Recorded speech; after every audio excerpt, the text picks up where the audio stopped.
Cette stratégie sanitaire, elle peut être résumée par une première intention qui est de protéger les responsables politiques contre toute forme de poursuite judiciaire un jour. La deuxième, c'est de choisir systématiquement le triptyque confinement, couvre-feu, vaccination comme seule stratégie de lutte contre l'épidémie, alors qu'il y a d'autres moyens.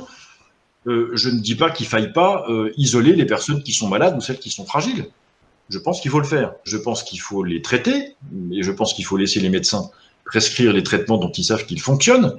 Bien entendu que peut-être il faudra vacciner des gens si le vaccin sert à quelque chose et qu'il est efficace, mais pas employer la vaccination comme le seul moyen de combattre cette épidémie quand on voit que visiblement ça ne fonctionne pas, qu'en plus en France nous n'avons pas les doses, donc cet État tout-puissant, vous voyez bien que c'est un colosse au pied d'argile, en réalité il n'est même pas capable de commander des doses de vaccins et de les acheminer en temps et en heure dans les centres de vaccination. Enfin, ça devient grotesque. Alors que la Poste sait le faire, que l'armée sait le faire, que les Restos du Cœur savent le faire, que la Croix-Rouge sait le faire, des grandes entreprises de restauration scolaire ou collective acheminent des repas chauds, froids, par centaines de milliers tous les jours. Donc, ils savent faire ça. La grande distribution alimente ses supermarchés tous les jours dans toute la France. Donc, on sait transporter les marchandises dans des conditions. Bon, l'État tout seul ne sait pas, mais c'est pas étonnant. L'État tout seul ne sait rien faire.